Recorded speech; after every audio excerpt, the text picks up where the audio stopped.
here in this body.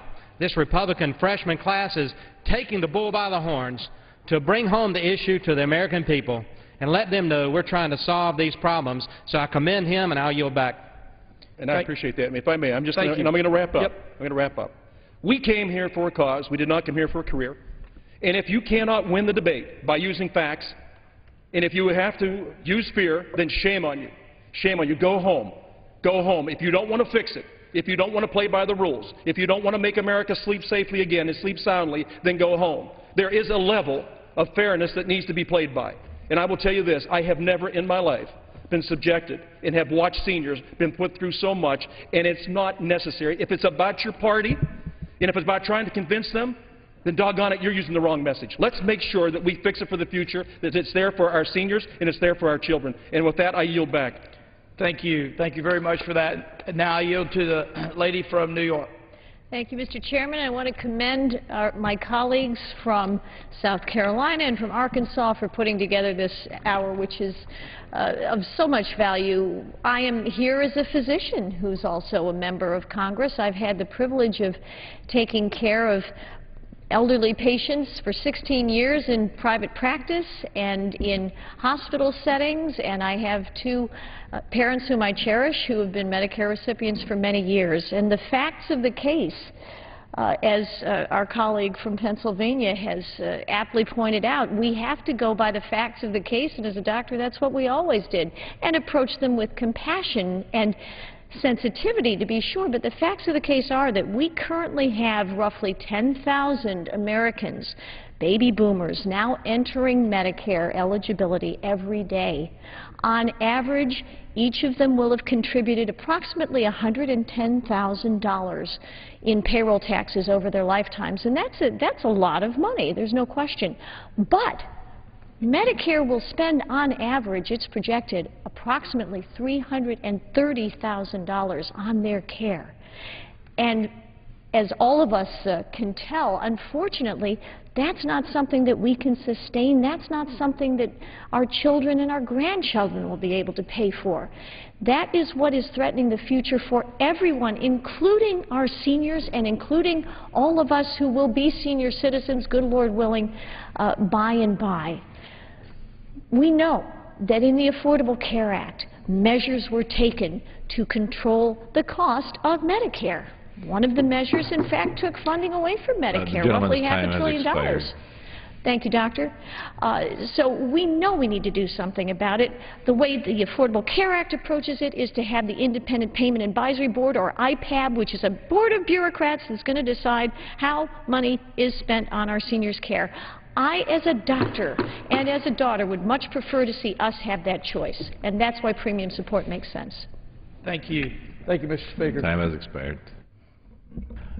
Under the Speaker's announced policy of January 5th, 2011, the Chair recognizes the gentleman from New York, Mr. Tonko, for 30 minutes. Thank you, Mr. Speaker. The opportunity this evening for the Democratic caucus in the House to address this budget and to go forward with a discussion on our stand on the issues and solutions that we're proposing is an important opportunity for us to be able to dialogue here amongst each other on the House floor, and also to share that messaging with the viewing public. Certainly the general public out there is watching many of these proposals. They're concerned about the stability of the middle class. They're concerned about the economy, concerned about job creation. And you know, we are now well into the 112th session of Congress. We watch as many weeks and months have passed without one single measure that would increase jobs in this country coming before the House. Nothing that deals with the economy, nothing that deals with the retention of jobs or the job creation situation have been produced here as legislation and voted upon on the House floor. A rather dismal track record when the clarion call, the message that resonated from the voting booth to these halls of Congress on the Hill in Washington was very clear. Start growing the economy, stop shrinking the middle class. And people are concerned about the opportunities that will be passed by As we walk through these very difficult times, it is about job creation and retention. There's also a concern that there has been this very strong attempt to make the comfortable even more comfortable with the new Republican majority in the House. And we'll talk about that. Let's talk about it. We have a situation where people will allow for corporate loopholes that cost our economy money. They'll allow for a continuation of millionaires and billionaires to receive tax cuts. They'll advance the reducing of Medicaid, where 2/3 of those dollars go toward sustaining the elderly in health care settings, and where they want to end Medicare. And all of this is professed to be some sort of savings in federal government. Well, that is only part of the story. The real truth is that these savings quickly dissipate. They're gone because they are used as payment for tax cuts for millionaires, handouts to the oil companies that sit on historic profit that has been realized, $1 trillion nearly in profit realized by the big oil companies of this nation. And that is the vulgar outcome that has so infuriated the middle class. And as I travel to my district, I hear repeatedly about the concerns to end Medicare. People will say, well, we're not ending it, we're fixing it, that we're not really providing for an end. We're offering at first what was a voucher, now it's called a transformation.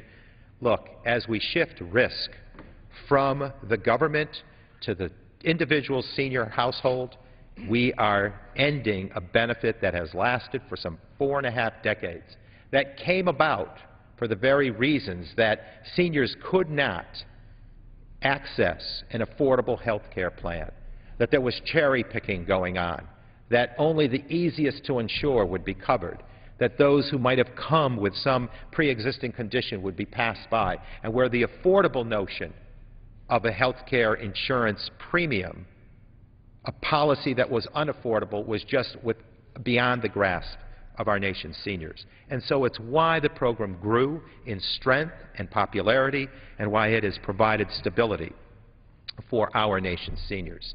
Now, when we look at what's happening here, we'll talk about the many dynamics, but there are those who professed very boldly that what we're doing here is exactly what the Congress has in terms of an insurance policy.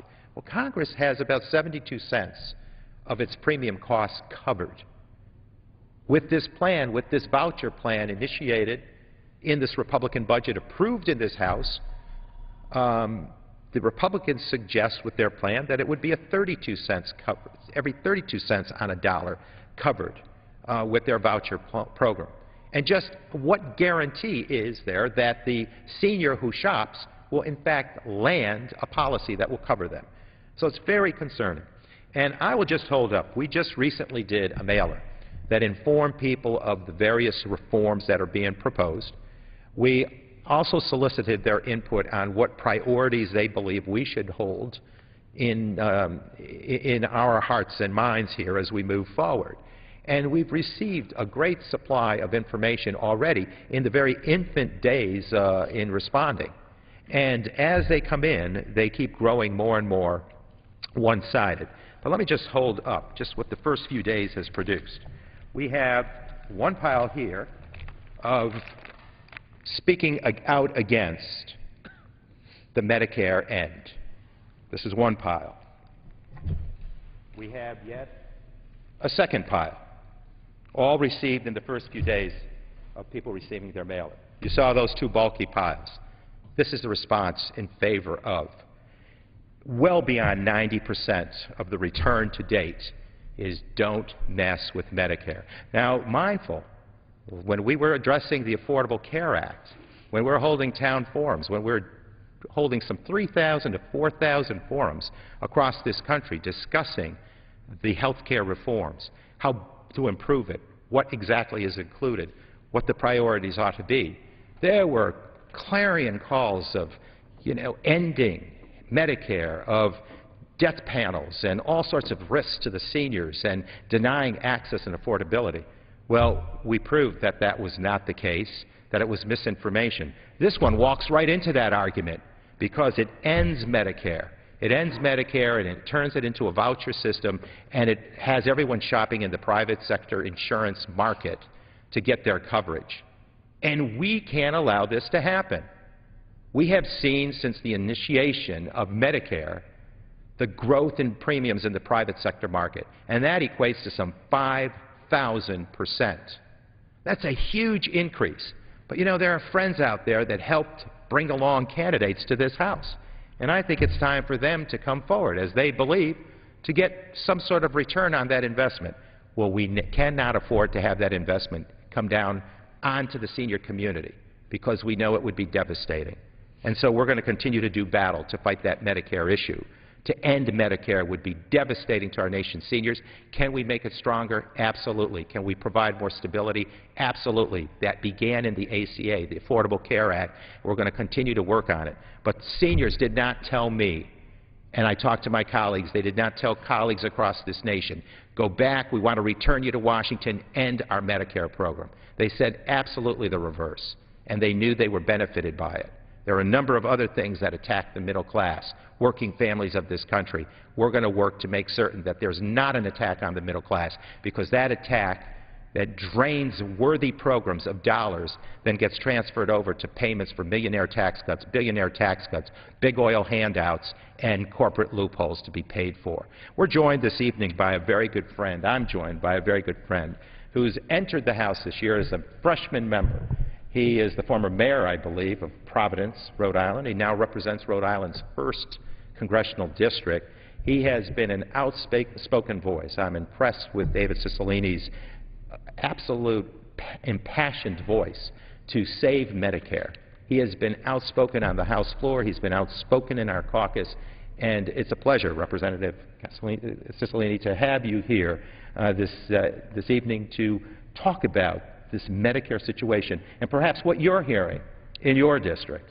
Well, I thank the gentleman for his kind words and for giving me an opportunity to be part of this discussion tonight, and for your leadership on the importance of preserving Medicare for seniors in this country. I hear from constituents in my district about the importance of strengthening and protecting Medicare.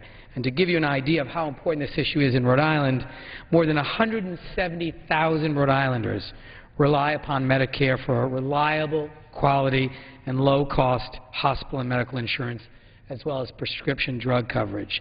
More than 65,000 seniors and people with disabilities in Rhode Island rely upon Medicaid coverage for their long-term care. When I participated in the debate, and actually when I listened during the debate on this very floor about the Republican budget proposal and about what it did to Medicare, my friends on the other side of the aisle said, this will strengthen Medicare. And I thought, how could they make that claim? Because I knew what their proposal did was ended Medicare, as we know it, as a guarantee for people 55 and under, and it ended this important safety net and turned it into a voucher system for our seniors.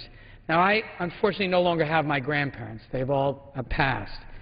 But the idea that my grandmother or grandfather in their later years would have to go into the private insurance market and buy insurance because they would have lost the protection of Medicare is something which I think nobody should be prepared to accept. And what's even more disturbing is that what the Republicans passed in that budget when they ended Medicare as we know it also resulted in increased costs for our seniors. See, the difference is the cost, nothing in their proposal will reduce costs of health care. That's really what we need to do. We don't need to shift the cost to our seniors and visit that problem upon them, because then they have the burden of enduring additional health care costs. We need to obviously eliminate fraud and waste and abuse, invest in wellness and prevention, invest in information technology, all the things that will drive down health care costs. But shifting the burden to our seniors should not be the answer. And the nonpartisan Congressional Budget Office, this isn't Republicans or Democrats, this is nonpartisan, they said that this Republican budget, which was passed by the Republicans, would actually increase health care costs for our seniors, provide less cost and be more expensive, It would restore the donut hole and make prescription drugs more expensive for our seniors. And in addition to that, when you take their budget proposal in the aggregate, it would add $8 trillion to the deficit over the next 10 years. So it doesn't even reduce the deficit. And we all recognize we have got to reduce the deficit. We have to cut spending. We have to be serious about it. But we can't do it at the expense of our seniors, of protecting Medicare, strengthening Medicare so that our seniors have access to quality health care. And that's a responsibility that we have. There are lots of ways that we have to look at every part of this budget, eliminate fraud and waste, get rid of programs that don't work, be serious about looking at our military spending and what's happening in Afghanistan. We're spending $2 billion a week or more than that now. Look at the billions of dollars that we're giving subsidies to big oil companies. They proposed another, in their budget, another tax cut for the richest Americans, the millionaires and billionaires. At the same time, we're ending Medicare as we know it. It's the wrong priorities. We can do better than this. Our seniors deserve better than this. And I thank the distinguished gentleman from New York for giving me an opportunity to share my observations that Rhode Islanders, our Rhode Island seniors, are depending on me and this Congress to protect and strengthen Medicare. And they expect us to deal with this deficit in a responsible way, be serious about budget cutting, but maintain our commitment to our seniors. Well, thank you, Representative Cicilline, and again, thank you for your outspokenness, because we need to make certain that all of America is involved in this dialogue, because this is a critical tipping point in this nation's history. We can raid on the middle class and cut domestic programs that feed their very heart and soul, or we can do it intelligently, where we share the pain. And speak of sharing the pain, a budget, as you indicate, is nothing more, nothing less than our values, our principles, our priorities. And we have seen where the priorities lie in the with the majority of this House. They have said it's about big oil first, it's about corporate loopholes first, it's about millionaires, billionaires first. And the people now see it. They see this because they know they're going to have to pay 2 times what they pay today for Medicare coverage out of their pocket. They know it's shifting risk from government to the senior citizen household, the senior citizen individual. They know that by the year 2030, triple the amount of money, plus the risk of going out there and making certain that you can find a carrier that will cover you, because they will put your coverage in the whims, at the whims of the insurance company. If they want to cover some of your health care needs, they will. If not, they won't. And that is really what will ache here. What really happened was that we're taking this moral compass that has been expressed by a program like Medicare and denouncing it, saying that, look, go fend for yourself, find your program. And you know what I find most generous about my district seniors, and I'm certain this is across the country, coast to coast? They're saying, you know, I'm not just talking about myself or my generation. I'm talking about my children and my grandchildren. We know what comfort, what security, what stability this brought our household. What comfort it brings to adult children to know that their relatives, their parents, are sitting in a situation that is responding with dignity. And you know, when you talk about the principles, about the priorities, look at the road to ruin. They call it the path to prosperity with the Ryan plan, with the Republican budget. The road to ruin, as I refer to it, really takes money from our seniors on Medicare, $4.3 trillion, that then goes and transfers itself over to, guess what, $4.2 trillion worth of benefits for big oil and millionaires and billionaires. So the scales are balanced in terms of where the dollars are, but the real pain here is that they get emptied from the seniors' coffers, programs that address a basic core need of health care, and then get emptied into the pockets of millionaires and billionaires and big oil. I know our friend from California, Representative John Garamendi, who is always leading us on the floor with wonderful, interesting discussion, has something to say about big oil companies, and it speaks to this flipping from one side of the scale to the other, where an equal amount of money found in savings by cutting the middle class, by cutting our seniors, is now going to be spent.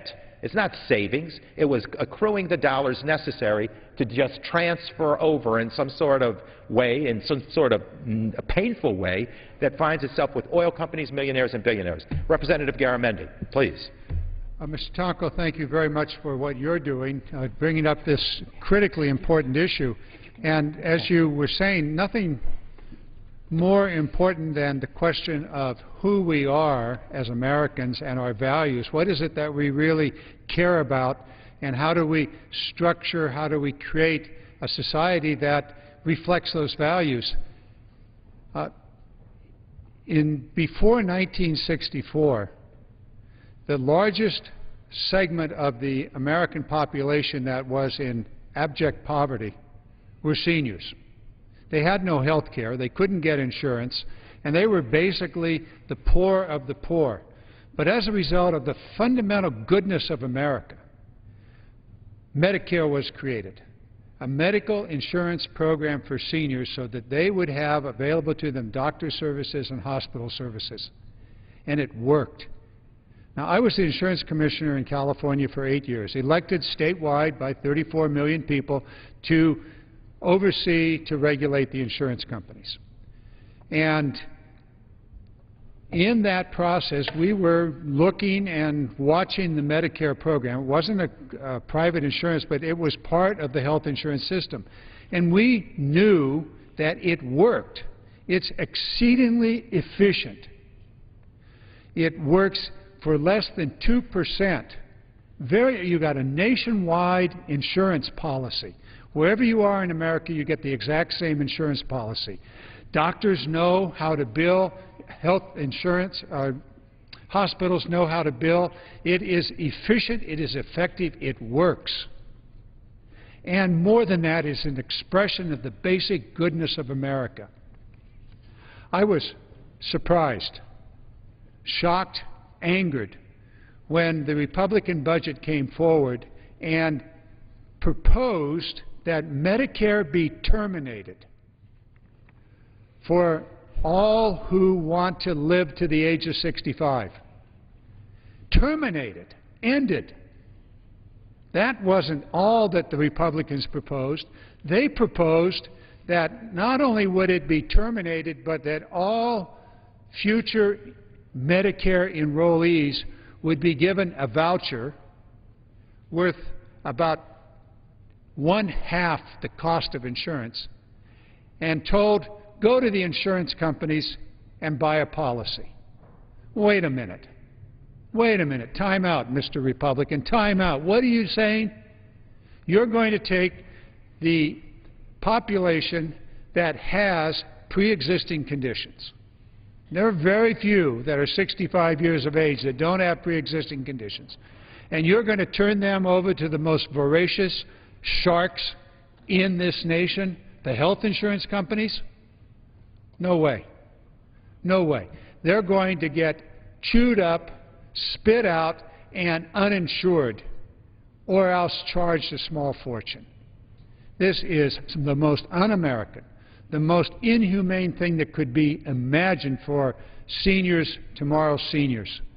We cannot let it happen. And then on top of that, in the very next breath, they propose to continue billions of dollars of subsidies, taking money literally out of the pockets of seniors and working men and women and giving it to big oil, who happens to have big profits, just as you have on your card up there. Not only the big oil, but the wealthiest people in America, people whose incomes are $1 million, $10 million, $1 billion a year income, and give them an additional tax break so that in 10 years it's $4 trillion of tax breaks to the big oil companies and those, not millionaires, but those whose annual income is in the millions. What's going on here? You know, Representative Garamendi, if you'll suffer an interruption and yield. Please. You talk about those big oil, big profits. You talk about the trillions they're willing to spend, and then they have the audacity to say that it's a spending problem. Well, where are we spending? We're making the comfortable more comfortable. With those big oil handouts, up to 90%, according to studies released, up to 90% are going toward bonuses for executives in the oil industry. Up to 90%. What quantifiable societal good is there from these handouts? They're mindless. They've been, and today someone from the industry was quoted as saying to not offer these handouts is un-American. It's unbelievable. Yeah. Representative I think, if the gentleman used, I think, what is just shocking is that claim was made today. And really what's un-American is to end Medicare. The reality is Medicare reflects our values as a country. We decided as a nation that we wanted to ensure that our seniors, in their final years, that they've lived a life and played by the rules and done what's right, that they could live with security and with dignity and without the fear, the anxiety of worrying how they would have access to basic health care. Because we decided as a country that we wanted to ensure, to guarantee that our seniors could live with dignity, with proper health care. The idea of ending that and requiring them to go buy it with a voucher, that's un-American. Right. And when you look at the statistics, the median household salary for our seniors is $19,000. The average individual salary is $19,000. When we look at that and the onerous outcome of having to reach for thousands of more dollars out of your pocket on a base of a median of $19,000, when we're looking at millionaires and billionaires getting even more assistance, that is spending. So let's not get off track here. It is spending. Where are we going to invest? Investing in health care, a basic core need, when premiums in the last decade have risen over 130%, and where the administrative costs of the private sector and insurance are higher, where they're much lower in Medicare, where the advertising costs aren't there, where we know we've had coverage, and now we're going to say, go voucher, here's your voucher payment. It's not going to be indexed appropriately so that with time it becomes less and less valuable.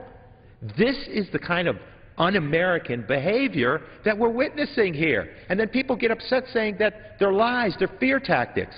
This is what's happening. It ends Medicare. Once you remove the risk that falls with government and transfer it over to our nation's seniors, you have ended the core principle. When you deny a given bit of certainty and stability to our seniors, you have ended Medicare. When you're going to inflate the cost of health care, you have ended Medicare. And we have now taken that money and transferred it over to the big oils. Representative Garamendi. Thank you for yielding. If you add to that destruction, termination of Medicare, the way in which the Republicans have already voted for on this floor to end the Health Care Reform Act, which regulated the insurance companies and said the insurance companies could no longer discriminate based upon pre-existing conditions, discriminate based upon age and whether you're a woman or a man. All of those protections that are in the health care reform law would be terminated. So not only are you taking the Medicare program and ending it, giving the seniors a voucher that is perhaps half of the cost of a health insurance policy, you are eliminating the restrictions that were placed on the insurance companies for discriminating against people that have pre-existing conditions. The rest. So you've literally taken these people and thrown them to the sharks. It is, and on top of that, the rest of the proposal was to take the Medicaid program, which is health insurance for impoverished children, and given a block grant to the state that's worth about half of the cost, $700 billion cut out of that program for children's health care. You go, what is this? This is not us. This is not America.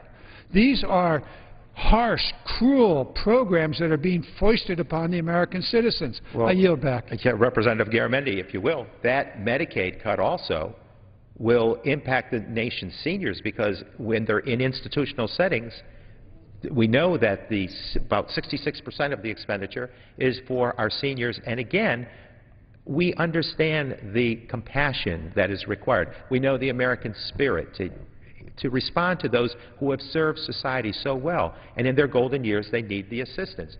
But you know, every attempt is being made here. We have tried every which way to inform the public of the attack on Medicare, the attack on Social Security, to privatize Social Security. This is about giving big oil, big insurance companies, big banks, more business. You know, this is like cashing in on being good to some people here. That is not what this government is, how this government should be guided. It should be guided on the principles of providing the basic core needs in a way that's most effective, most efficient. We have even attempted, the House was addressing the Republican version of the budget. I introduced an amendment on the Budget Committee where I serve and presented it before the Budget Committee, and it went down by party vote to stop the attack on Medicare, to end Medicare. There was an absolute amendment that said, let's pull out ending Medicare from your budget plan. It was denied. Then I traveled to the Rules Committee and attempted once more before the bill came to the House, let's stop the effort to end Medicare. It was denied at the Rules Committee, again, with the Republican majority at the Rules Committee. So now we're visiting this situation, and the budget was approved in this House with this raid on the middle class and the attack on the values of the middle class of working families. It is really disturbing that the most comfortable continue to get that effort made their way. And especially when history speaks, and speaks so abundantly well to us. It should resonate when we put people to work with FDR's programs. Oh, you know, back years ago, decades ago, the result was 8.5 million people put to work and public projects built that still serve us well today. JFK investing in global technology to win the space race. Those are examples of things that work. LBJ promoting a Medicare program. Now we're repeating this driving the car into the ditch scenario. Reaganomics and its trickle-down didn't work. The Bush II presidency and its cuts to the millionaire, billionaire oil companies didn't work. Why would we revisit that as we crawl out of the most painful recession and propose ending Medicare, denying dignity to our nation's seniors, and avoiding the responsibility, fundamental responsibility of good government, efficient government, which is what I think the voters asked for in November, not this sort of pain. Representative Cicilline. Thank you. I thank the gentleman. And in addition to that, the other part of the Republican budget that passed in this chamber was also to restore the donut hole, to make prescription drugs more expensive for our seniors, and to eliminate the free preventative care. Now, I know from talking to seniors in my own district, there are too many seniors in this country that are faced with a choice of, do I buy my groceries or do I buy the prescription drugs that are necessary to keep me healthy? No senior in America should be faced with that choice. And this bill, this budget that the Republicans passed, will raise prescription costs for our seniors. Well, thank you. Representative Garamendi. We have about 4 minutes, I believe, remaining in our 1/2 hour here of dialogue. Please. I'll take a lightning minute here. It really comes down to a question of where do you stand? Who do you stand for? It's very, very clear. If there's ever a dichotomy and a clear opportunity to see where you stand, it is in the Republican budget. Let's be very clear. It terminates Medicare, gives seniors a voucher that is worth perhaps half of the cost of insurance, takes $700 billion out of Medicaid, and that is, as you said, that's the long-term care for seniors in nursing homes, and continues the tax cuts for people whose income is millions, billions, continues the tax subsidies for big oil, $4 or $5 billion a year, to companies that have made over $1 trillion in the last decade, and just this quarter, Exxon 10.7, Oxy 1.6, Conoco 2.1. This is 1 quarter, 3 months' earnings, billions and billions of dollars. And then they want to continue. Where do you stand? Do you stand for the working men and women, the seniors, those people that need to be able to get health care, or do you stand for the very, very rich and the big oil companies? The Republicans have made it clear. There's a difference here between where we stand as Democrats and where they stand as Republicans. I yield back my time to Mr. Tonko. Thank you, Representative Garamendi, and I appreciate you and Representative Cicilline joining in this important half hour of discussion. But, you know, I can clearly state that no one that I talked to in this House, no representative was hearing advocacy to end Medicare during our campaigns last year. I didn't hear one individual tell me that, senior, non-senior. I didn't hear anyone ask me to give more profits, more handouts to the big oil companies. I didn't hear one person say, protect the corporate loopholes for corporations out there. I didn't hear anyone say, hand more tax cuts to millionaires and billionaires. I did hear, make my budget work at home. I need the basics. I did hear, I can't survive with the situation as it is. I did hear, we need jobs. I did hear, start growing our economy, stop shrinking the middle class. Well, evidently, this majority was not listening. There was anger, undeniable anger, understandable anger that existed out there. But this is not the quantification that they were looking for. They did not want to see this as a result, as an outcome. And I think we need to continue to fight this effort to end Medicare, and we're going to continue that fight. With that, I thank the gentleman for joining me in this half hour, and we yield back, Mr. Speaker. The gentleman yields back his time under the Speaker's announced policy of January 5th, 2011. The Chair recognizes the gentleman from Iowa, Mr. King, for 30 minutes.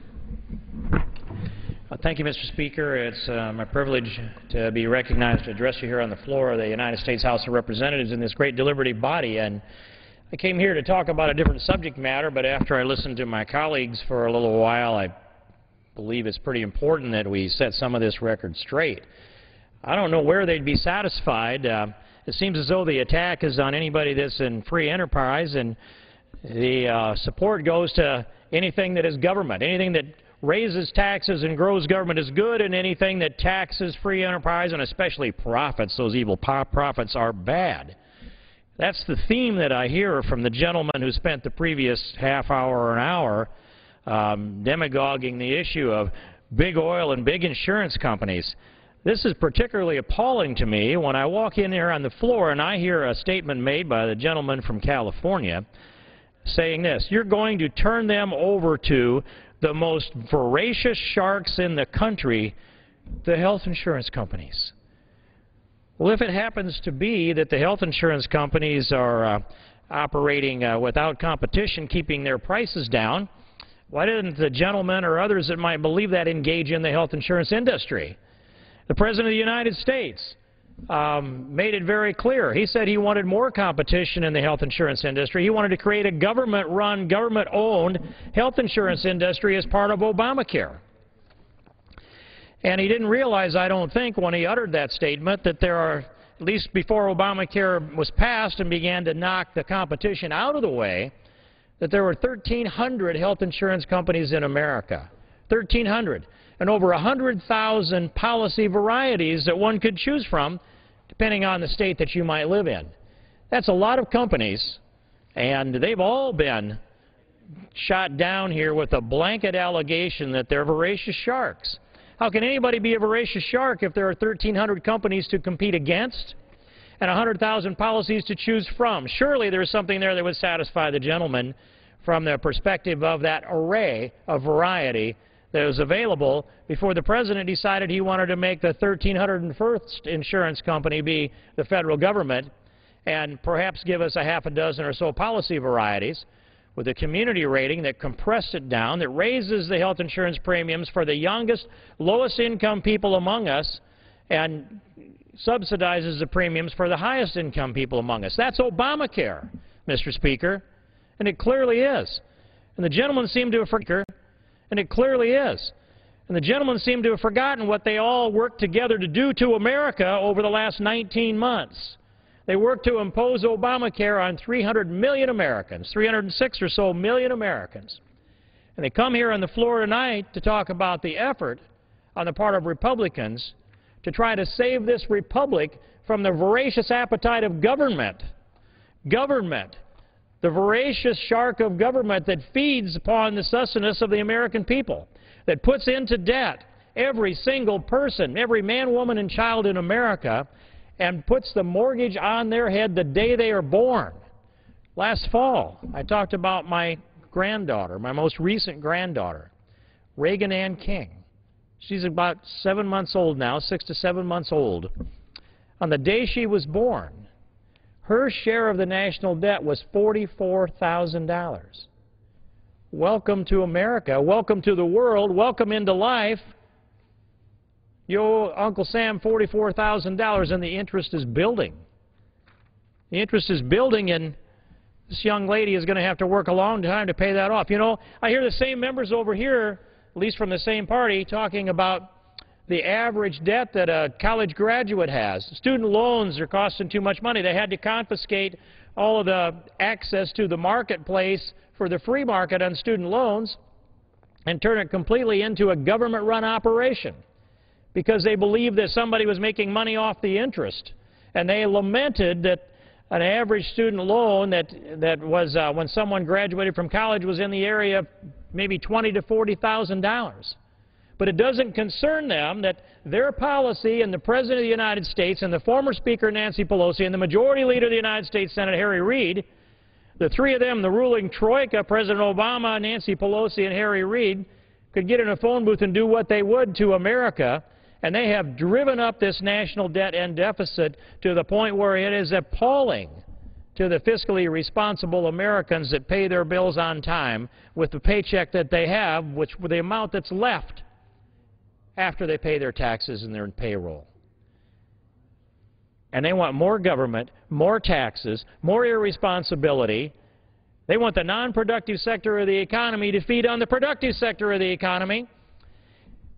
And they stand here and talk about a company that they claim made over, or maybe the aggregate of all these companies, made over $1 trillion in profits in the last decade. I'd like to see that data. And perhaps if they have anybody on that side of the aisle that's ever actually engaged in business, they would do a calculation to see what the return on investment was. What was the capital investment that returned that kind of investment, if those numbers would actually hold up under scrutiny, and I suspect they won't. And then if they're going to do a legitimate measure, they would also take a look and see what have been the windfall profits of the federal government in collecting royalties off of the product that has been produced by these companies that are doing high-risk exploration in deep waters to make sure, yes, for a profit. They should have a profit, but they also are making sure that there is cheaper energy here in the United States, certainly, than there would be otherwise if we didn't have these companies exploring for oil in the places like the Gulf Coast and up in the Bakken region. And if we didn't have some kind of support here in Congress to open up offshore drilling on the non-national park public lands in America, we're an energy-rich nation. We have a large share of the world's energy and a smaller percentage of the world's population, and we have that energy, I suspect, because we've actually explored for it, identified it, and measured it and quantified it. But of course that stuff is all, it escapes the people on the other side that are making these arguments for political reasons. The talking points of the Democrats are now demagogue the Republican budget, attack the Republicans, and accuse them of threatening senior citizens, and they completely deny the fact that people 55 and up in the Republican budget are expressly protected from any kind of budgetary changes. It is truly an entitlement for those 55 and up. Now, I'm not going to take the stand that we should then transfer that all the way down and guarantee my little granddaughter, Reagan Ann King, that her anticipated Medicare and Social Security benefits will be what she expects them to be on the day she's born, with her $44,000 worth of national debt that she has to pay off. Are we going to guarantee her that she gets her retirement benefits under Social Security and the amount that has been calculated in the actuarial tables and a promise? Is that an entitlement? Are we going to guarantee her the level of Medicare? Are we going to take away any incentive for all children born in America to establish themselves, to protect themselves, to plan for their own retirement, their own future, and perhaps be responsible enough to take themselves off the entitlement rolls so that there can be a future for America? This economy collapses unless we address it. If we don't have the will, if we're going to listen to this kind of talk and cower before that and misdirect the American people with statements that clearly cannot be supported by the facts, and think somehow there's a solution, my question is, what's your solution? More debt? More deficit? More demagoguery? For what? You'll put America into debt to exchange it for more political power? We saw what you did with political power, and the American people rejected it in a resounding election just last November. and the large super Democrat majority in this Congress turned completely over to a large Republican majority instead. 87 freshman Republicans. You should be able to understand, none of them got elected because they want to grow government or increase the debt and deficit. Not one. Everyone ran on the repeal of Obamacare. And while I'm on the subject, Mr. Speaker, I'd make this point. Of all that was said about what it is that allegedly Republicans would do with seniors, here's what Obamacare exactly does with seniors. It cuts Medicare by $532 billion, a direct assault on seniors, a direct assault on their Medicare. Now, it's not a delay. It's as soon as they can get this monstrosity implemented and they believe that they're going to take that money and roll it over into something else, and it was part of the smoke and mirrors to come up with a CBO score that they could allege that it was actually going to be a money saver. But the American people threw a lot of people out of office last November because they knew that when the President of the United States, the Speaker of the House, and the Majority Leader all say the same thing, we're going to insure 30 million more people with Obamacare, and it's going to be at no cost. 30 million more people insured at no cost. The American people know that's false. And no matter how many times it's repeated, they know that that's false. You can't get more for less. Things cost money. And they could understand this, that if you take the 306 or so million Americans, and if you're concerned that there is a percentage of them that are uninsured, we should only be concerned about the Americans that were uninsured and remain uninsured, I might add, that don't have affordable options. If Bill Gates is uninsured, I don't have any heartburn over that. Bill Gates can manage his own health care. He can be self-insured, and he may well be, for all I know. If Warren Buffett is uninsured, I'm not concerned about that. He can manage his own health care. If somebody that's making $174,000 is uninsured, I'm not concerned about that person because they're making enough money to take care of their own health insurance. And on down the line, to what level? But the people that they're trying to argue were uninsured, this larger number of around 46 million uninsured Americans, when you start subtracting from that, those that are eligible for Medicaid but don't bother to sign up, those that are eligible under their employer but opt out, those who are here in the United States illegally, I don't want to cover them, Mr. Speaker. And as you begin subtracting from the 46 million, and you get down to the number of those Americans that are uninsured and do not have affordable options, that number turns out to be not 46 million, but 12.1 million. That's making $75,000 or less. That's the measure, those who are uninsured and don't have an affordable option. Now, 12.1 million is still a lot of people, but it only amounts to less than 4% of the U.S. population. And Obamacare completely transforms the best health care system in the world, the best health care delivery system in the world, and the best health insurance system in the world to try to get at a small percentage of the less than 4% of Americans who were uninsured without affordable options. And what do we have today? Do you hear any Democrats coming to the floor to tell us how many people are uninsured in America after Obamacare was passed? I can offer this guarantee, it's more. There are more that are uninsured today than there were on the day that Obamacare was passed because more employers became more doubtful about what it would be that would be imposed upon them. There are fewer employees today than there would be if Obamacare had never passed because the companies don't have the confidence that they can operate within the environment of an implemented Obamacare.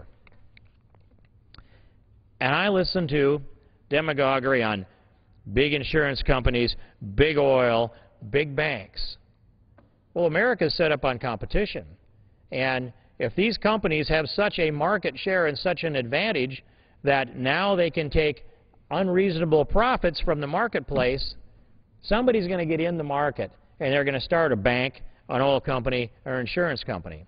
But here's what I'm for within the area of health insurance.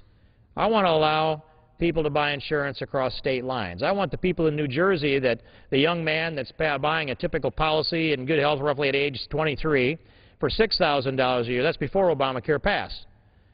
I want him to be able to go to Kentucky and buy that a typical policy for a 23-year-old healthy male in Kentucky for about $1,000 a year. Isn't that a good solution? That way your 1,300 health insurance companies that we had are competing all against each other instead of being isolated within the states operating under individual state mandates. And they can then afford policies that can have higher deductibles, higher co-payments, and significantly lower premiums. And I want to see people get off the entitlement rolls, both of Social Security and of Medicare. And this can be done. And, Mr. Speaker, I'll take you quickly down the path of how we get there with Medicare and HSAs. Under the HSA legislation that was passed in 2003 under Medicare Part D, a young couple, let's just say they presumably fell in love and got married at age 20 and went to work on their life's work. I can do the math with round figures. And over the course of 45 years of work, from 20 till 65, they maxed out on their health savings account. It started at $5,150 a year for that couple, and then it grows by COLA on up and just continues as long as there is a cost of living allowance that increases it.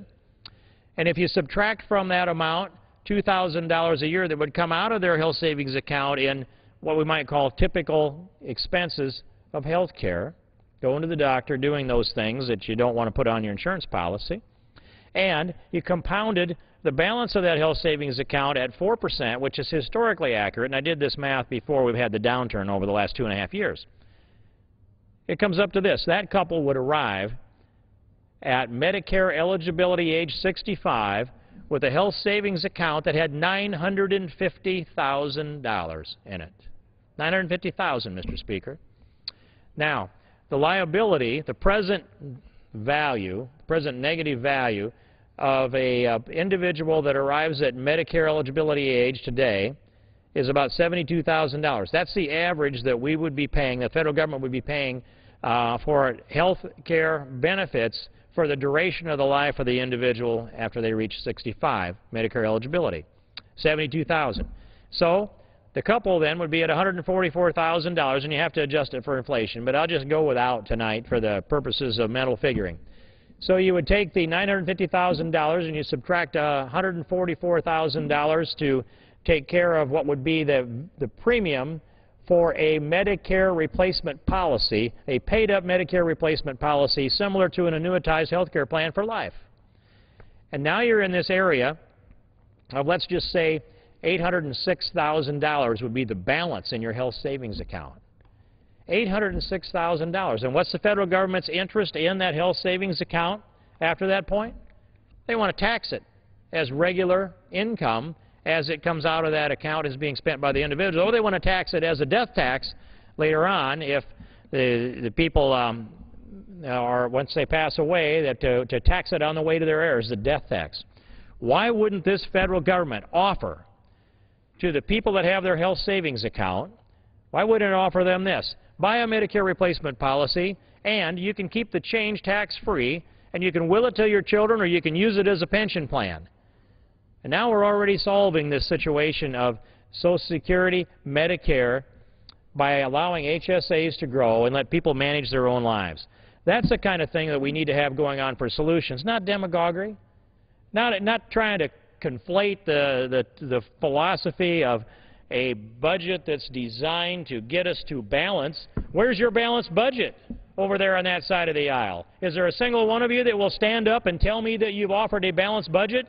You didn't even offer a budget when Nancy Pelosi was Speaker the last year or two here, and now you're here attacking this budget. You don't have a plan. You don't have a platform to stand on to criticize this platform, and you have plenty of opportunity to offer your own, but there's no balanced budget that's being offered over here on this side of the aisle. That's clear. That's why no one responds to me, or I'd yield to someone who wanted to allege that Democrats offered a balanced budget. If they did, it would be with, what's that word? The voracious shark of tax increases would be what would happen, Mr. Speaker.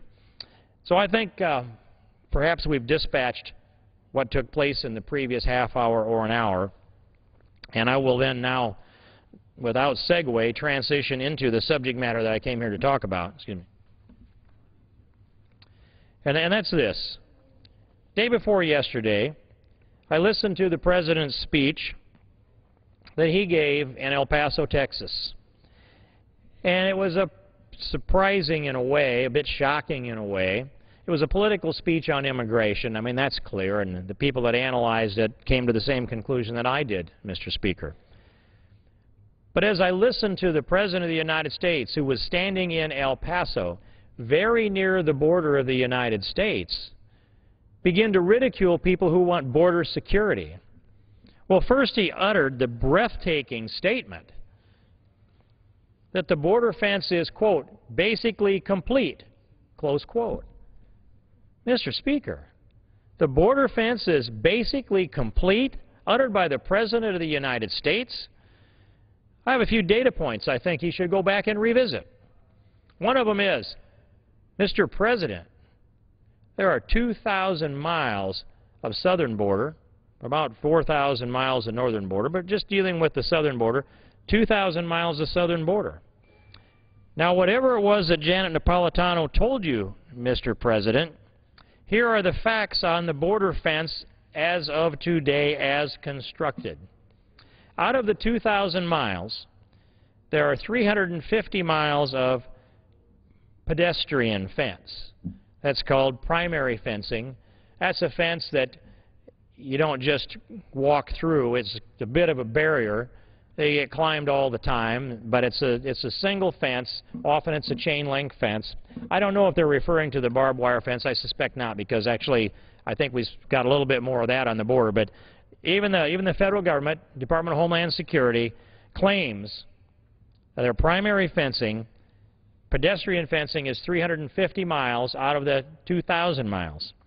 Now, they add this all up and they say we've got all of these miles of fencing, but if it's double fencing or triple fencing, they count each mile of it, even if it's layered. I'd like to, then if that's the case, it's all done if it's triple fencing when we've got 6,000 miles of fence, Mr. Speaker. But that isn't the case at all. Here's a comparison. 350 miles of primary fencing or pedestrian fencing.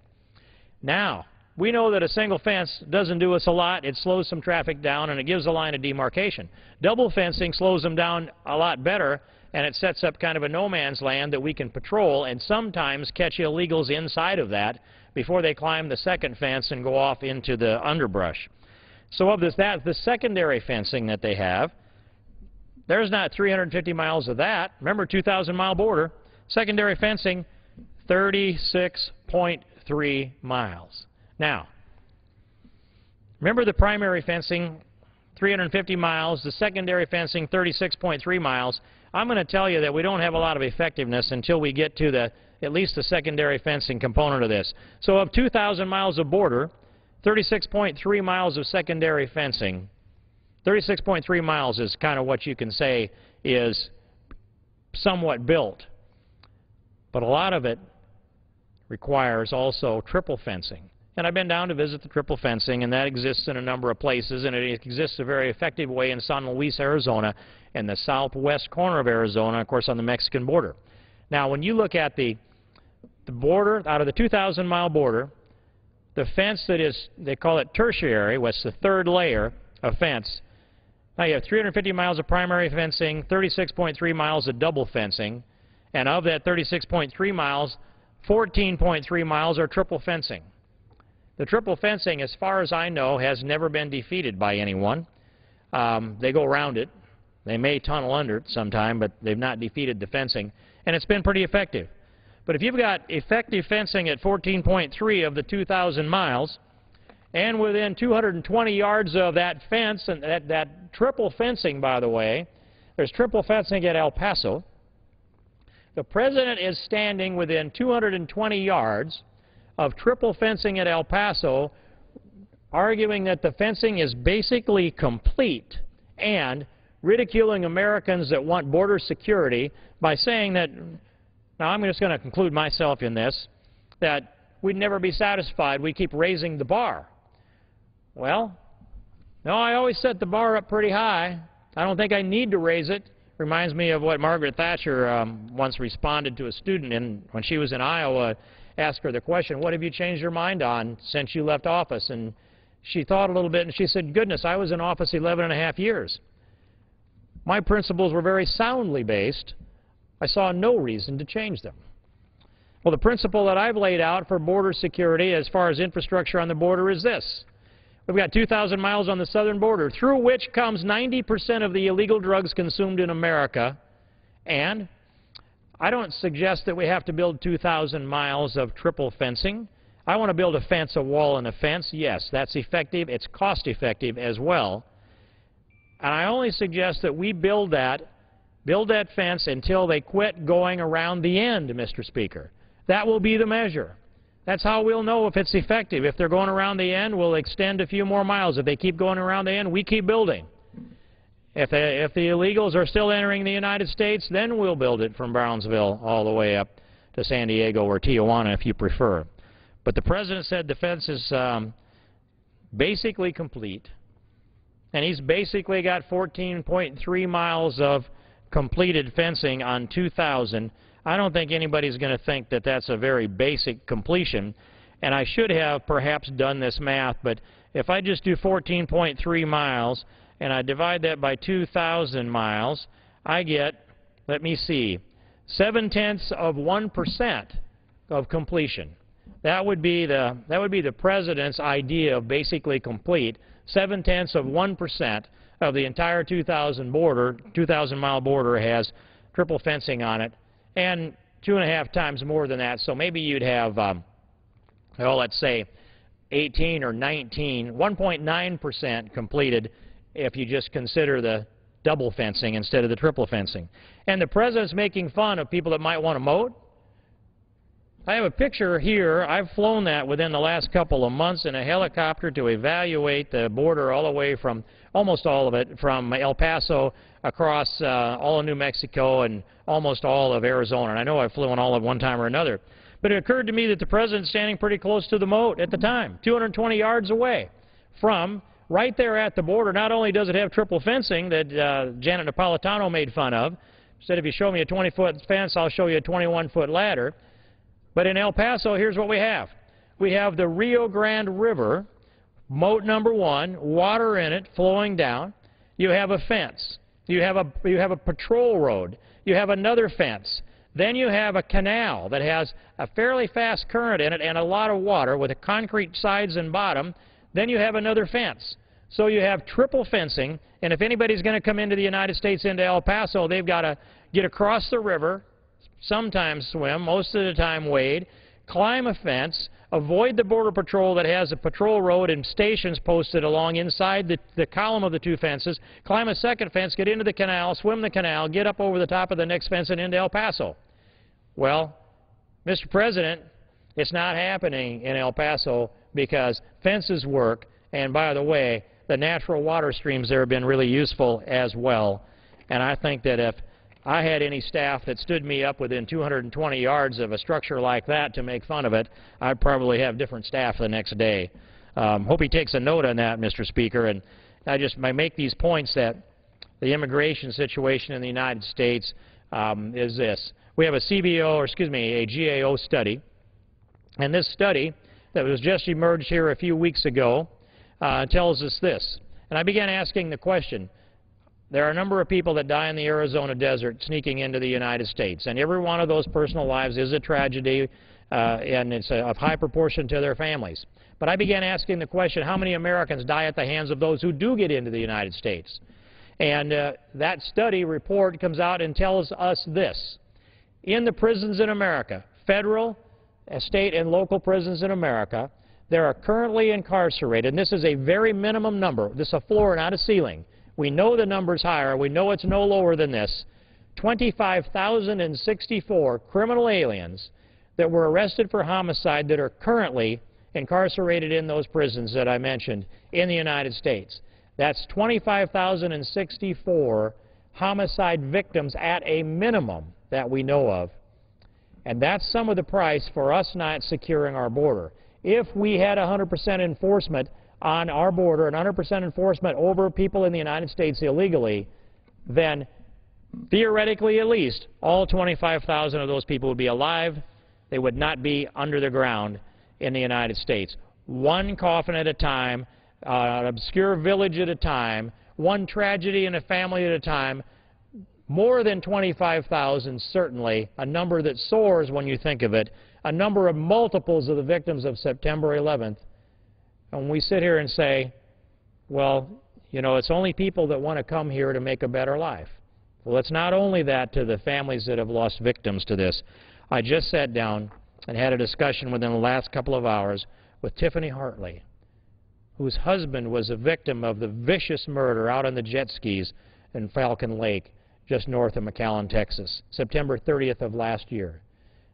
The tragedy of his death, the unwillingness on the part of this administration to go in and investigate his death, to find the perpetrators that killed her husband and come to the truth on that incident is inexcusable and unconscionable. The Justice Department needs to drill in with this. They need to turn up their diplomatic pressure. The State Department, Hillary Clinton, needs to connect with the Mexican Council. Let's get to the bottom of this. Let's get the facts as they stand. Let's find out who investigated what and when, and let's take a look at the communications as they go back and forth so we can get a sense of the level of focus that maybe existed or maybe didn't exist. I'm calling upon Eric Holder, take a look at the murder of David Hartley. Do so for Tiffany. Help her get some closure. Thank you, Mr. Speaker. I yield back the balance of my time. Under the Speaker's announced policy of January 5th, 2000.